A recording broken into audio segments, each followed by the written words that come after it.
সুপ্রিয় শিক্ষার্থী, আসসালামু আলাইকুম। আশা করি তোমরা সকলেই ভালো আছো। আল্লাহর অশেষ রহমতে তোমাদের সকলের দোয়ায় আমিও ভালো আছি। রোটারি স্কুল অ্যান্ড কলেজ কর্তৃক অনলাইন ক্লাসের কার্যক্রমের অংশ বিশেষ হিসাবে আমরা প্রতিনিয়ত তোমাদের সাথে যুক্ত হয়ে তোমাদের ক্লাসগুলো আমরা নিয়মিতভাবে করতেছি। তোমরাও আমাদের সাথে যুক্ত হওয়ার কারণে তোমাদেরকে এবং তোমাদের অভিভাবকদেরকে অনেক অনেক ধন্যবাদ। আশা করি সামনের দিনগুলোতেও আমরা একইভাবে অনলাইন ক্লাসের মাধ্যমে যতদিন পর্যন্ত আমাদের করোনা মুক্ত বাংলাদেশ না হবে, সরকার যতদিন পর্যন্ত আমাদের বিদ্যালয় খোলার জন্য নির্দেশ না দিবে, ততদিন পর্যন্ত সরকারের নির্দেশ মোতাবেক আমরা অনলাইন ক্লাসের মাধ্যমে আমরা পাঠদান করে যাব। তো আজকে আমি মোহাম্মদ আবুকর সিদ্দিক, সিনিয়র শিক্ষক, হিসাব বিজ্ঞান, রোটারি স্কুল অ্যান্ড কলেজ থেকে নবম শ্রেণী হিসাব বিজ্ঞান বিষয়ে দ্বিতীয় অধ্যায় লেনদেন সম্পর্কে আলোচনা করব। আমাদের আজকের শিক্ষণফল হলো আমরা মোট বিক্রয় পরিমাণ নির্ণয় করতে পারবো এবং চালান এবং ক্যাশ মেমো প্রস্তুত করতে পারবো। তো চলো আমরা আজকে আমাদের একটা অঙ্ক নিয়ে আলোচনা করি। তাহলে 4 নম্বর অঙ্কটা আছে, সেলিম ট্রেডার্স ফেব্রুয়ারি 2017 জয় ট্রেডার্সের নিকট নিম্নোক্ত পণ্যগুলো বিক্রি করে। সেলিম ট্রেডার্স বিক্রি করছে জয় ট্রেডার্সের নিকট ফেব্রুয়ারি 1 তারিখ নগদে 55 টাকা দরে 115 কেজি চিনি বিক্রয়। ফেব্রুয়ারি 7 তারিখ 52 টাকা দরে 56 কেজি চিনি। ফেব্রুয়ারি 15 তারিখ 110 টাকা দরে 35 কেজি মসুরের ডাল বিক্রি করছে। সেলিম ট্রেডার্স মোট বিক্রির উপরে 10% কারবারি বাট্টা মঞ্জুর করে। কারবারি বাট্টা আমরা বলছি যে মূল্য তালিকার উপরে যে বাট্টা দেওয়া হয় সেটাকে বলা হয় কারবারি বাট্টা, সেটা দিয়ে থাকে। এখন আসি ক নম্বর, সেলিম ট্রেডার্সের মোট বিক্রি পরিমাণ নির্ণয় করো।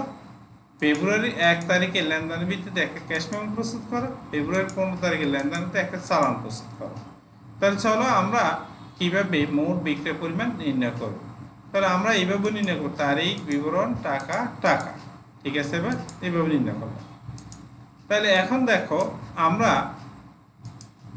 আমরা কি করতে পারি, দেখো এখন এই যে 1 তারিখ 55 টাকা দরে 115 কেজি চিনি বিক্রি করছে। তো চিনি বিক্রয় 155 কেজি আসলে 55 টাকা, 115 কেজি 55 টাকা দরে, তাহলে গুণ করলে আমাদের কত হয় 6325 টাকা। এটাতে কারবারি বাট্টা কত, 10% বাদ দিব। 10% করলে কত হয় দেখো, 6325 গুণ 10%, তাহলে 632.5। এখন এই যে মূল্য তালিকা হইল 6325 টাকা, এর থেকে দোকানদার ছাড় দিয়েছে কত, 632.5। তাহলে আর বাকি কত টাকা পরিশোধ করতে হবে, 5692 টাকা 50 পয়সা। এখন তারপর আছে কত, 52 টাকা দরে 56 কেজি চিনি। তাহলে আমরা 56 কেজি 52 টাকা দরে গুণ দিই, গুণফল হলো কত আমাদের 2912 টাকা।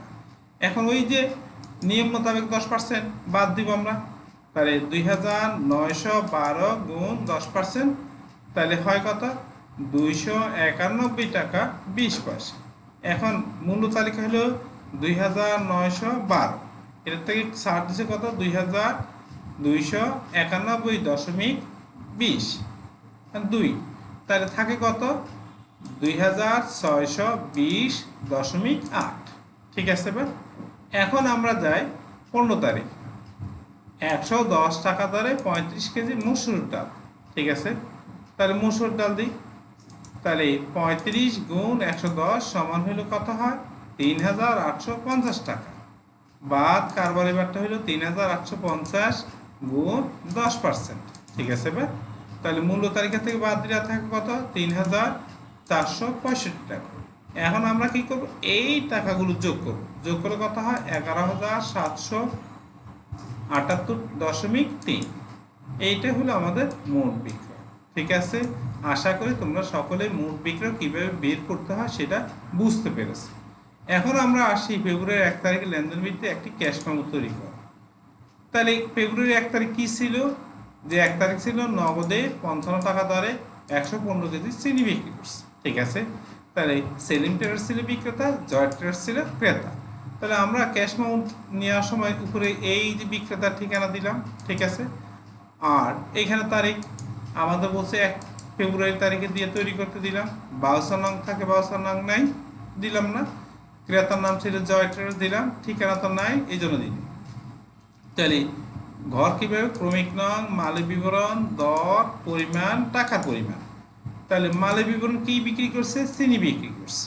তাহলে কত টাকা দরে, 55 টাকা দরে, 1 কেজি দাম 55 টাকা। কত কেজি, 115 কেজি। তাহলে এইটা গুণ করলাম, গুণ করলে আমাদের কত হয়, 6325 টাকা। এর থেকে বাদ কারবারি বারটা 10%। তা 10% আমরা একটু আগে দেখছি কিভাবে, এই যে দেখো এখানে আমরা করছি, ঠিক আছে। তাহলে 332.5 ছিল, তাহলে আমরা এখানে 332.5। এখন এই সংখ্যা থেকে এটা বিয়োগ করি, বিয়োগ করলে কত হয়, তাহলে 5692.5। তাহলে লিখবো 5692 টাকা মাত্র। 50 পয়সা আমরা এখন আর লিখি না, ঠিক আছে। তো লিখলেও পারি, না লিখলেও পারি। তাহলে আমরা এটা যদি মুছে দিই তাহলে এটাও মুছে দিতে পারি, ঠিক আছে। এই যে লিখে দিলাম, ঠিক আছে। এবার এতটুকু হলো। তাহলে এখানে 3 বসাই দিই আমরা, 3, ঠিক আছে। তাহলে হয়ে গেল। তাহলে এখন আমরা লিখলাম কি, কথায় লিখলাম ক্রেতার স্বাক্ষর, বিক্রেতার স্বাক্ষর। বিশেষ দ্রব্যষ্ট হলে বিক্রিত মাল ফেরত নেওয়া হয় না, ঠিক আছে। তাহলে ক্যাশ মেমো কিভাবে তৈরি করতে হয়, তাহলে আমরা অবশ্যই বুঝতে পেরেছি, ঠিক আছে। আমরা বাসায় প্র্যাকটিস করব, দেখে দেখে লিখবো, যাতে করে পরবর্তীতে আমাদের পরীক্ষার মধ্যে যদি ক্যাশ মেমো কখনো লিখতে বলে আমরা লিখতে যেতে পারি, ঠিক আছে। এখন আমাদের পরের প্রশ্নটা কি ছিল, যে ফেব্রুয়ারির 15 তারিখে লেনদেন হতে চালান প্রস্তুত করো। তা আমরা একটা জিনিস খেয়াল করে দেখবো, ক্যাশ মেমো আর চালান প্রায় একই রকম ঘর। তোর পার্থক্যটা কি, দেখো নিচের পার্থক্যটা। তার সেলিং ট্রেডার্স আগেও ছিল বিক্রেতার, এখনো আছে। এখানে ছিল, আগে ছিল ক্যাশ মেমো, এখন লিখছে চালান।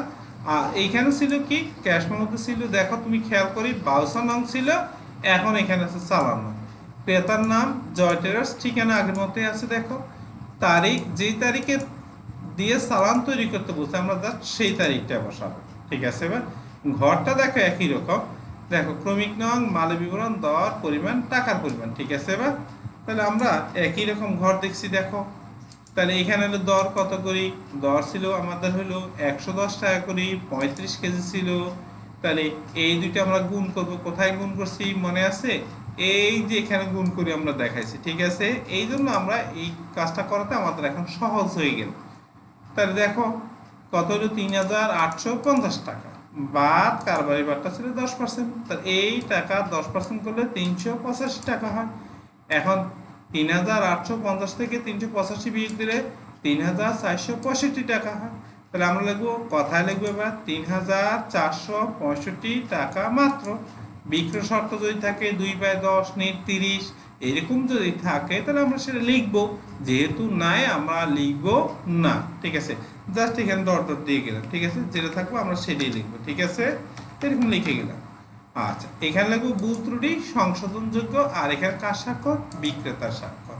তাহলে আমরা কি শিখলাম, দেখো তো, শিখছি হলো মোট বিক্রয় পরিমাণ কিভাবে নির্ণয় করে সেটা শিখছি।